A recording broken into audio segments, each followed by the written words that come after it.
सैयदना आसिम रज़ी अल्लाह तआला अन्हु। हदीस की किताब सही बुखारी के अंदर किताबुल मगाजी के अंदर बाब गुज़वतिर रजी के अंदर ये हदीस मौजूद है कि 10 के 10 बंदे नबी करीम अलैहिस्सलाम ने दुश्मन के खित्ते की तरफ रवाना किए गए।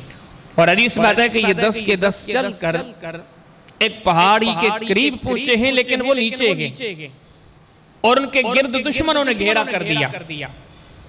जैसे ही उन्होंने कुछ ही साल गुजरे थे जंगे बदर को, मुशरिकीन मक्का को बड़ा गुस्सा था कि मुसलमानों से बदला लेना, इन्होंने बदर में हमारे बड़े बड़े सरदार मार दिए गए। ये गुस्से की आग से भड़क रहे थे। और हदीस में आता है कि इन्हीं दिनों में जैसे ही उन्होंने मुशरिकीन मक्का ने एक जगह पर हमला किया, इलाके को घेर दिया। अब ये 10 बंदे जो नबी करीम अलैहिस्सलाम ने भेजे थे वो उस पहाड़ी उस इलाके के करीब कहीं बैठे थे। मुशरिकीन ने जब गिर्द अपनी फौज खड़ी कर दी तो इतने में मुशरिकीन की तरफ से ऐलान हुआ, अनज़िलू इलैना, ऐ मोहम्मद करीम अलैहिस्सलाम के असहाब तुम पकड़ लिए गए हो, तुम थोड़े हो, तुम कमजोर हो, तुम्हारे गिर्द हमारी फौजें आ चुकी हैं, तुम हमारे घेरे में हो। अब आपको चाहिए कि फ़तूना बिअयदीकुम, आप हमारे सामने हथियार डाल दें, आप चल के हमारे सामने पेश हो जाएं। और आगे मुशरिकीन क्या कहते हैं, वलकुमुल अहदु वल मीसाक, हम वादा करते हैं कि हम आपसे लड़ेंगे नहीं, ये हमारा वादा है। अब काफिर का क्या वायदा, और सहाबा किराम तो उनके हम ज़माना थे, जानते थे कि झूठ बोलते।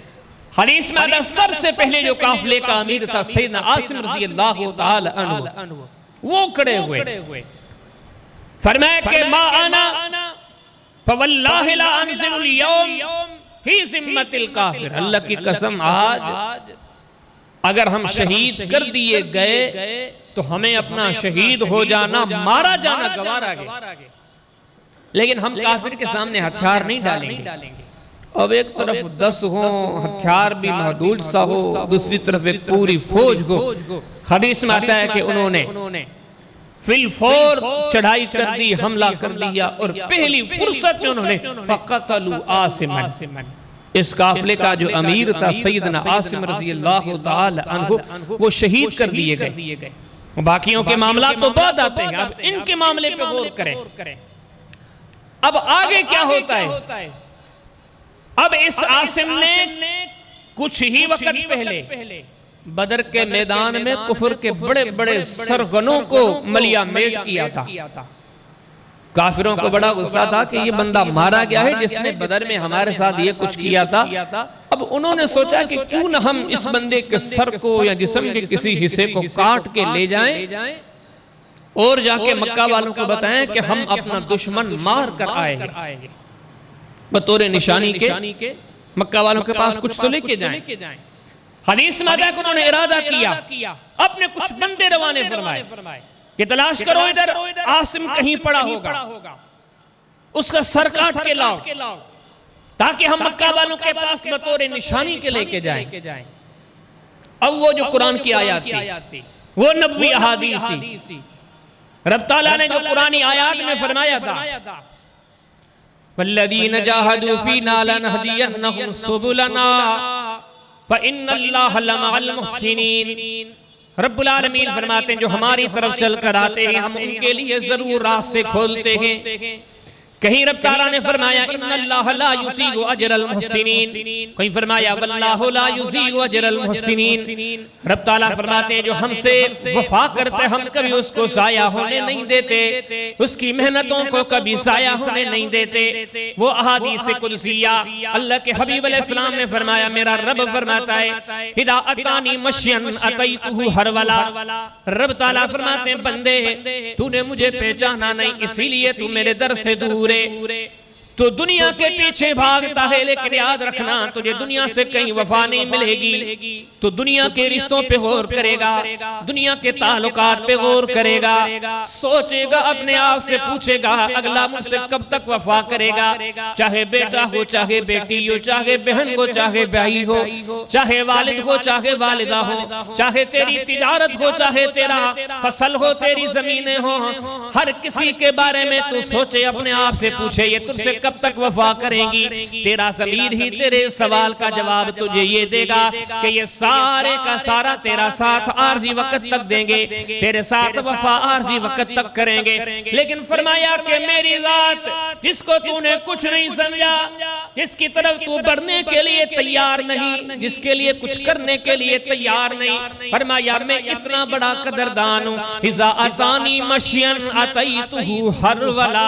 अल्लाह के हबीब अलैहिस्सलाम हदीस कुदसी बयान फरमाते हैं, फरमाया मेरा रब फरमाता है मेरे बंदे तू चल कर दौड़ कर तेरा मैं इस्तिकबाल करूंगा। किसका ऐलान है? अरहमुर राहिमीन का। अब ये महज ऐलान किताबों में नहीं है, हक़ाइक़ कि जिन्होंने वफा की उनको ये मंजिलें मिली। इब्राहिम अलैहिस्सलाम को मिली कि नहीं मिली? सारी दुनिया ने जलाना चाहा, लेकिन मालिक ने बचा के बता दिया कि जो मेरे हैं उनकी मैं देखो कैसे हिफाजत करता हूं।